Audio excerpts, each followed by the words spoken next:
We got 30 minutes here, so I'm gonna race through a whole bunch of stuff. My name's Elan. We're gonna talk today about a crazy project that me and Matt Inman, who's sitting right here, worked on. And yeah, let's just get right to it. So I'm kind of addicted to Kickstarter. I've backed way too many projects, probably more than 200 at this point, and they are some of the craziest, most ridiculous things you've ever seen. I thought I'd show you a few of my favorites. This is an actual functioning hoverboard, which has not shipped yet. This is someone who tried to replace the umbrella with an air umbrella. Literally this pole you hold in your hand, and it's got an engine in it, and it blows air upwards, and it's supposed to blow the rain out of your way because something's wrong with regular umbrellas. That was a fun one to back. This is finger surfing. You know, you're riding in a car, you put your hand out the window, and you sort of surf up and down on the air. This is a little surfboard that you can hold on your fingers. And yeah, Kickstarter's a great place. This is my favorite one of all time. I've always wanted to own jellyfish, and someone else had that dream, and so they launched the jellyfish aquarium that you can have on your desktop. Jellyfish are really hard to own because they're really fragile creatures. Anything they touch kills them. They just disintegrate. And so you can't have them in a square tank because they constantly hit things, the walls and rocks and stuff, and they die. So they made this circular tank, and it has a flow of water that constantly moves in a circle. So when the jellyfish get near a wall, they get brushed back into the center, and they're safe. The problem is there's no filter, so they put a bunch of rocks at the bottom. I think you can see where this is going. And it got so bad, not only did they kill all my jellyfish, but they sent me more jellyfish, and all those died. And it got so bad that a local newspaper finally published a story. Local entrepreneur creates jellyfish slaughterhouse.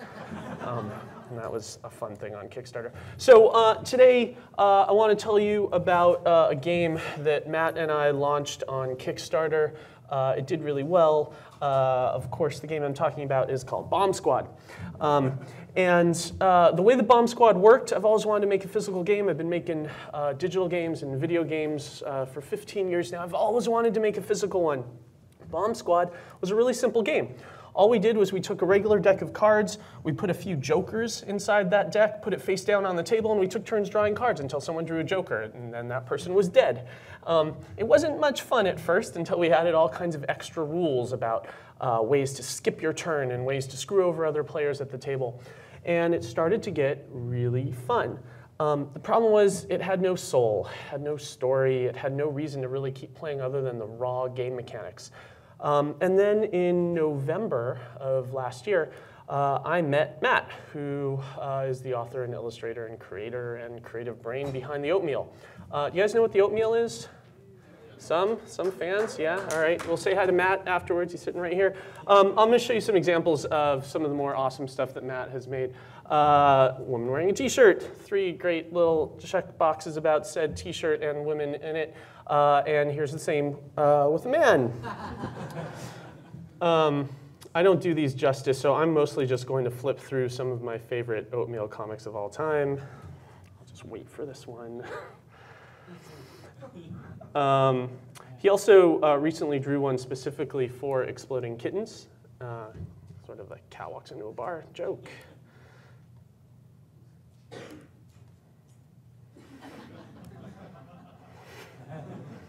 There you go. Okay, so I met Matt, we hung out, I showed him the game. He really liked the game. He's always wanted to do an Oatmeal game, and I showed him Bomb Squad, and he said, this is great. It's a really cool game mechanic. Why don't you let me illustrate the cards? We'll become partners in this thing. And the one thing is we have to change the name to something a little bit more catchy because, you know, the internet. And Exploding Kittens was born. And we launched this thing, and our marketing campaign, our marketing strategy was basically just, let's just tweet about this. We'll put it up on the Oatmeal Twitter, we'll put it up on Facebook, and that'll be about it. And our goal all along was to be number one, the number one game on Kickstarter. Because if you're gonna do something, you might as well, you know, swing for the stars, like aim as big as you can. Here's the top 4 games on Kickstarter. Number 1 is the Ouya, which was a gaming console. It cost about $100. It's a really slick piece of hardware. Top-selling game in crowdfunding history. And we thought, well, if we're going to aim at anything, let's aim at those guys. And when we first launched, we did really well, like really well. And all we did was posted on the Oatmeal's Twitter account and Facebook page. And we thought, we're on top of the world. This is great. And it continued to go really, really well. Our first few days were just stellar. And we did things like this. And it continued to go really, really well. For a card game, right? This is $20 at a time. It was really amazing.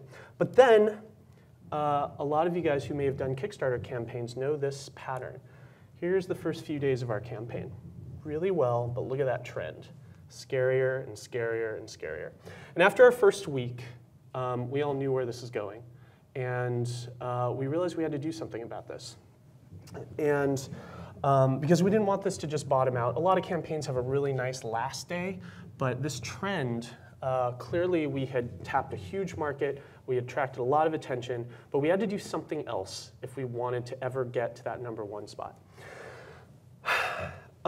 So I'm a data nerd. I obsess over numbers. I love analyzing the things that other people have done. I looked at the Ouya campaign, and I decided to look at what they did on a day by day. And you see that same trend, right? They opened big, and then they went down, and they had a little micro spikes here and there, and then a huge finish. And that's how they made their money. And so then the next thing I did was I tore open their message board. What did you guys do every single day as far as people talking on the website, on Kickstarter? And what's really interesting about this data is there's a really nice, easy to see correlation. The more people talk about your product, the more money you make that day. It's kind of eerie how similar those two charts are. And this points to something really obvious. Build a good community, and you'll get more money. And we thought, what we got to do now is kickstart our community. And we have to change the way that we think about this. And I realized I've kind of been training for this my whole life. I'm really good at building communities, at getting people excited about stuff that they normally wouldn't even pay any attention to or wouldn't notice. One great example was Halo 2. I worked on Halo 1 when I was at Microsoft. For Halo 2, Microsoft came to me and they said, we really need your help marketing Halo 2. And I was like, you don't need my help marketing Halo 2. Halo 2 is going to be huge. And they said, no, we really need it to be a cultural phenomenon. And I thought, all right, cultural phenomenon, a story about aliens invading the Earth. This has already been done. This is Orson Welles' War of the Worlds. And so me and my team wrote, directed, produced a 6-hour radio drama about aliens invading the Earth. Takes place right inside the Halo universe, except we did something a little special with it. We decided to call the project I Love Bees, and instead of broadcasting it over the radio, like you'd expect a radio drama, we decided to broadcast it over payphones. Tens of thousands of ringing payphones all over the world. You're walking down the street, a phone rings, all you do is you walk by, you pick it up, you say hello, and it's someone on the other end saying, oh my God, thank God you answered the phone. Whatever you do, don't hang up. Listen, I need your help. And then they bring you into the story. And one by one, the audience started piecing together all the little bits of story on all these ringing payphones all over the place and working as a community to reconstruct a story and fall into this immersive fiction that we created for that campaign. Now, what happens when you start to do stuff like that is the mundane act of answering a phone suddenly becomes a huge community event. Suddenly you invite your friends to go out and answer a randomly ringing payphone. Suddenly you wear costumes. Suddenly you build bits of the story yourself, and you tell all your friends about this thing because of that amazing momentum that happens around these community events when you gamify the regular world. So that was a big lesson for me. That was something I knew we really had to hold on to. I'm going to tell you about another example called Vanishing Point. This was another Microsoft project. Microsoft came to me when they were launching Vista, and they said, we want you to build a scavenger hunt for us. But we want this scavenger hunt to be the size of the planet. We want no one to have ever seen anything of this scale before. And I thought, that sounds really awesome. So me and my team, we went and we built the world's largest scavenger hunt. and we did things like building projection. All over the world, we picked out famous landmarks, and we flooded them with these images. And the images, everything you see here is a clue. The colors, the orientation, the shapes. You had to track all of them, go to a website, track what you were seeing, and figure out how it all fit into the fiction. We did skywriting. If any of you guys have ever seen skywriting in the sky, the problem with it is when you want to write a full word, by the time you get to the last letter, the first letter is already too blurry to really make out. So we invented a new kind of skywriting. We took 5 airplanes and flew them all in a line across the sky. And each one had a computer in the back and a smoke machine that just let out single puffs of smoke. And it worked like a dot matrix printer. They kind of flew in parallel, leaving puffs of smoke behind them, so we could get entire sentences, in this case arrow clues, out before the first one they put out faded. It was really fun, worked really well. We did the largest fireworks display in Seattle's history. Every explosion, every color, the direction of the explosions, all of these were clues to this crazy scavenger hunt. And the whole goal here was like, how do we embed these clues in the real world? How do we make everything part of a game so that everywhere you look, you're actually playing this game? I'm going to tell you my favorite example now, which was the Bellagio Hotel. The Bellagio Hotel, you guys been to Bellagio? Do you know what I'm talking about? Big fountains outside the Bellagio, right? A huge lake. And they've got these fountains that dance to the music. Every half hour at night, the fountains come to life. They dance to a song, and it's one of the most spectacular things I've ever seen. And I've always wanted to do something with them. So me and my team, we built a box to literally hijack the fountains and make them do what we wanted them to do instead of what anybody else wanted them to do. We then got a projector, hid it inside the sidewalk in front of the Bellagio, and projected massive images, holography, onto these fountains. I'm going to show you a video of what this looked like. Not many people have ever gotten to see this outside those who participated. The image you're going to see, they're going to present a whole lot of puzzles. Don't try to solve them. I've edited this together so there actually is no way you can possibly solve them. Don't drive yourself crazy, but just watch the awesome.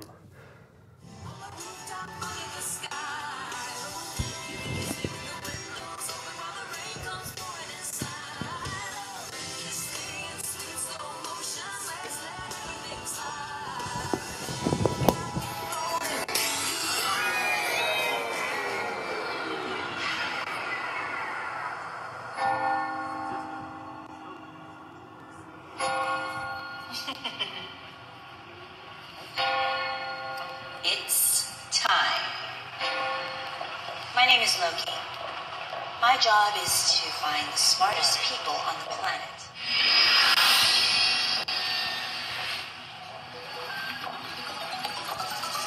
Think you've got what it takes?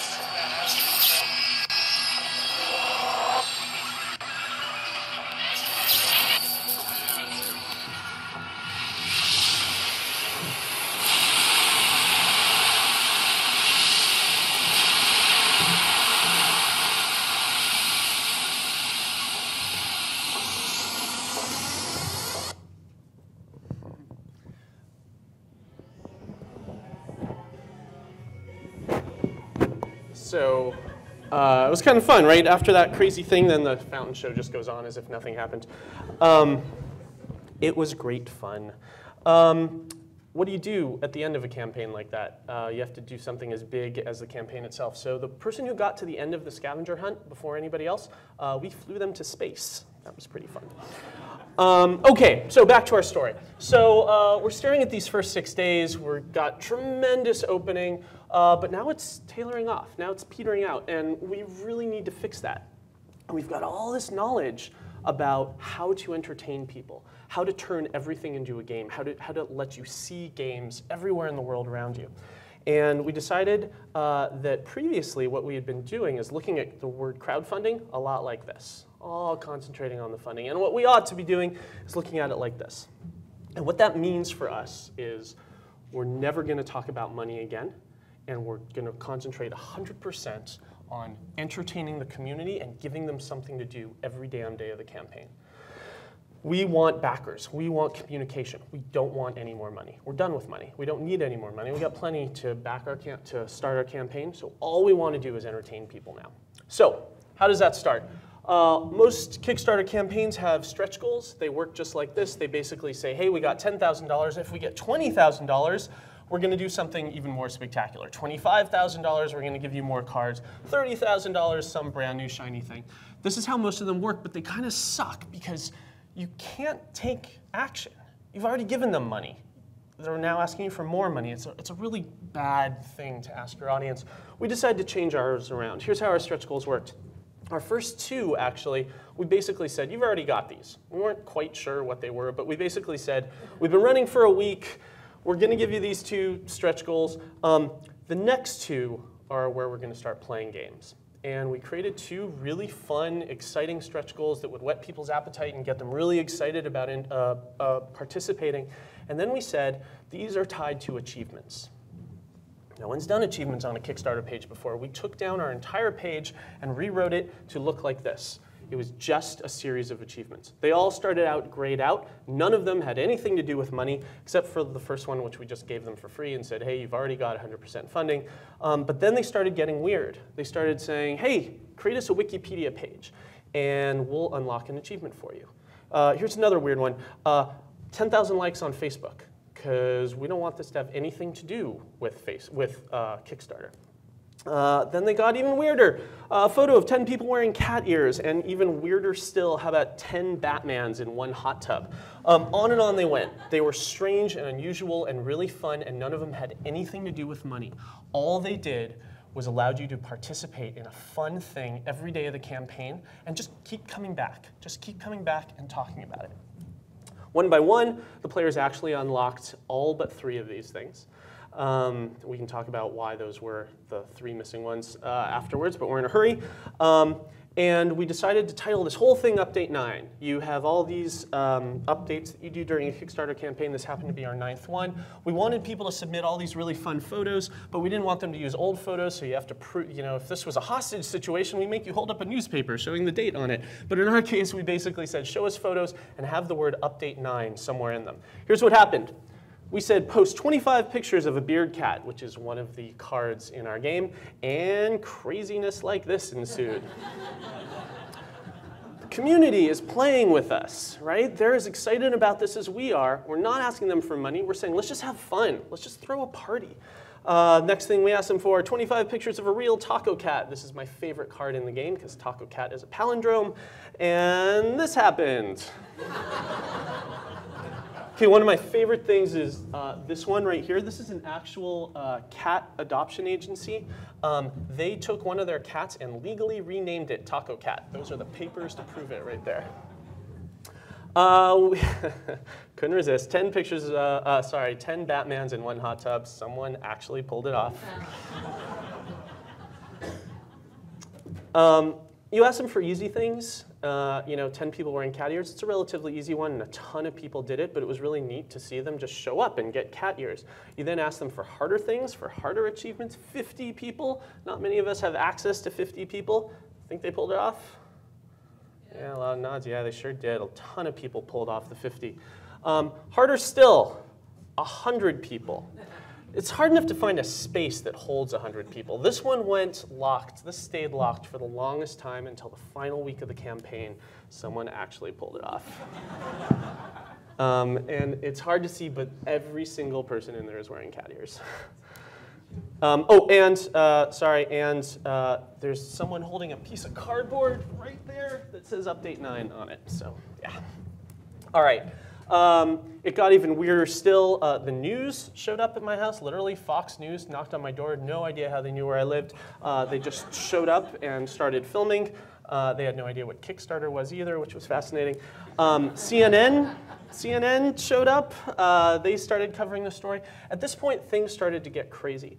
So crazy that I kind of freaked out a little. I actually had a really hard time focusing on backers and never paying attention to the money, because that was our mantra. Don't pay attention to the money. It's all about the community. So I started putting little sticky notes on my monitor so that I could not see the numbers anymore, so that we could just stay laser focused. So that's what my monitor looked like. This is what Matt's looked like. I think he has like the only car in the world that shows him how much money he's making instead of how much money he's losing while he's driving. It got really bad. this is, I know there's a lot of words on the screen. These are the only words we care about here. This is what happened if you tried to write to me during the campaign. The user you're trying to contact is receiving mail at a rate that prevents additional messages from being delivered. This is the message from Gmail. This is what happens if you get more than 3,300 emails per minute on Gmail. Which was terrifying. Like, we had suddenly gotten this thing to a point where it was getting out of control. The one saving grace is people really liked the game. We sent it out to a bunch of friends, a bunch of family. They took it out into public. People were loving the actual game, and they kept sending us these amazing mails telling us how much they were really loving the game.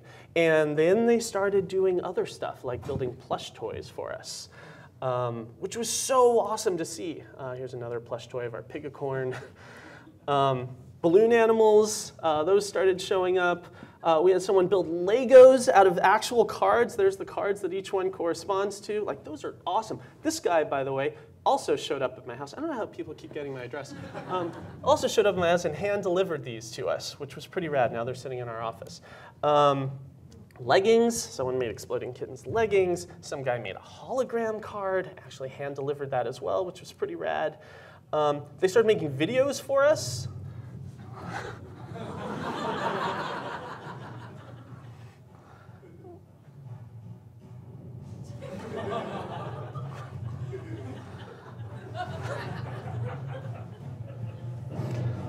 Yeah. All right, so you get the idea. We don't need a lot more of that. Our final 3 days, and this is where we'll sort of end it, because I know we're getting short on time, and in case anyone wants to ask any questions, our final 3 days, we decided the last boost that we want to give the community is we keep calling this a party. Let's actually have a party. And so the second to last day, we said, anyone who writes a comment in the Kickstarter forums, we're going to pick Matt's favorite, and he is going to illustrate those comments. So someone wrote, draw me a hybrid of an exploding kitten and a sloth, I will love you forever. And this was the result. We had another comment, a rabbit and a pig happily ever after. That was a fun one. And also, what's a party without pizza? The final day, what we did was we picked a few hundred animal shelters all over the United States. And we basically said, look, lunch is on us. We are going to send a whole bunch of pizzas to every single one of those. In exchange, what we need those shelters to do is to post their location and hours on our Twitter page, because we want our audience to show up at these locations for free lunch, but also to donate their time and resources to those animal shelters, because we basically said, look, we want you to participate. And it was amazing, and tons of people showed up, and it was a big Twitter love fest on that final day as people went crazy kind of participating in local charities that they previously just had no idea existed. So that's kind of how we ramped up and how we ended the last day of our campaign. And on sort of a final note, this is the Kickstarter admin page. If you've ever run a campaign, you know this page really well. You stare at it a lot. But you guys know that feeling? I forget. There's a word for it, a Latin word. I always forget. But it's when you're like standing on top of a cliff or a building and you look out over the edge and you feel it sort of pull to you. And it's not that you're suicidal or you want anything bad to happen. It's just this weird pull, and it's sort of as scary that your brain operates that way at all. That was that button in the bottom left corner for me. Like, I would stare at that button like every single day, and I swear I saw that thing pulsing. It was my own little version. If anyone knows that word, come and find me afterwards. To sum up, this is what we talked about, right? This is Ouya. This is the one-to-one correlation. These guys were the target to beat. All we really had to do was build a community that exceeded this one. So I'm very, very proud to show this next picture here. Here is our messages. Right? Yeah, you can clap for that. I heard someone start to clap. Yeah, really, really proud. And you can see, right, there's where update 9 happened. Really night and day difference. We figured it out. We figured out how to apply those community lessons to a community. And so finally, ladies and gentlemen, I'd like to present to you Ouya. the second most funded game in crowdfunding history. And that's it.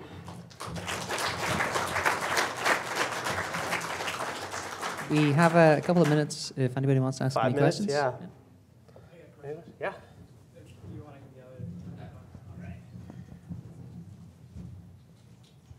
All right, so you guys got funded in like 10 minutes, which is fantastic. And then you're like, oh, let's not worry about the money anymore because we already have it. What if you don't get funded in 10 minutes? Should you still use the stretch goals and the money as like, we seriously need money, guys, like seriously? Or should you do the community and hope that the money comes in a sense? If you don't get funded, I don't think you should talk about money directly. In that case, you should talk about percentages. Goals are what's important. Game theory is what's important here, right? If you're not funded, if you're 50% funded, what you talk about is, we're 50% of the way to our achievement, right? And now we need help, because look, here's a progress bar that's 50% full. Now let's hit the rest of it. Dollar amounts are what turns audiences off. But if you talk about it in terms of, we're all in this together, we've accomplished this, we have yet to go this, that's motivating, that's really fun. Dollars are a big turnoff. So obviously you both are fans of humor and funny things, and but did you guys have any like points of tension in this, which was probably like ridiculous? Like, no, it should be Exploding Kittens. It should be this kid. You know, like, was there anything that looking back you're like, man, like we had a hard time coming to like that decision? Matt, if there's anything you want to say, but I think for me, I don't think it was a point of tension. We had very long discussions about the kittens themselves. It's a controversial title, right? Exploding Kittens. We talked for a long time. I actually had a conversation where I said to my teammate, but Matt, what's the kitten's motivation? Like that was serious. Like that wasn't meant to be a joke. And we went through a number of different variations on that. Were these evil kittens who wanted to hurt people? Oh, that feels awful. Were these kittens who terrible things were happening to? Someone was exploding them. Oh, that feels terrible too.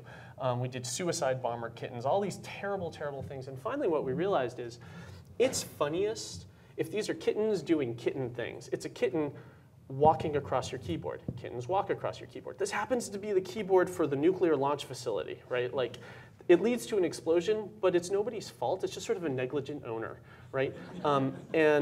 Kittens, they get into, again, the things in your house that they shouldn't get into. They munch on things they shouldn't. Well, you shouldn't have left that hand grenade lying around, right? Like, and so once we talked through that, it wasn't a conflict. It was a conflict between us and the IP that we had selected. But we came up with, I think, a really clever solution that we were both really happy with. Yeah, so there's an interesting contrast between the Exploding Kittens / Halo ARGs and then the Windows Vista ARG. Yeah. Obviously, kittens and Halo are things that engender fandom and passion naturally, and then people don't get that excited about like operating systems generally. So how do you deal with the ARG being super exciting and mysterious, and then people find out, oh, but this is for Vista, you know? Yeah, for that one, what we basically did was inserted characters. The problem with Vista is there's no characters, so we just invented a bunch. People have a hard time relating to a nameless, faceless, nebulous thing. The same problem they would have had for the original game, Bomb Squad, right? There's nothing to it, there's no soul to it.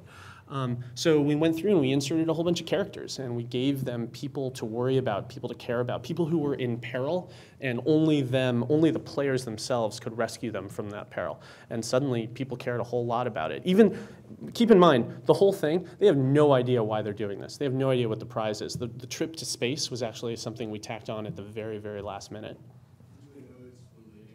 They know it's related to Vista. We're giving them every opportunity and permission to ignore that fact. Awesome. One quick question. If you didn't already have the online community that you had in starting this out, what would you have done differently? If we had to like start from zero?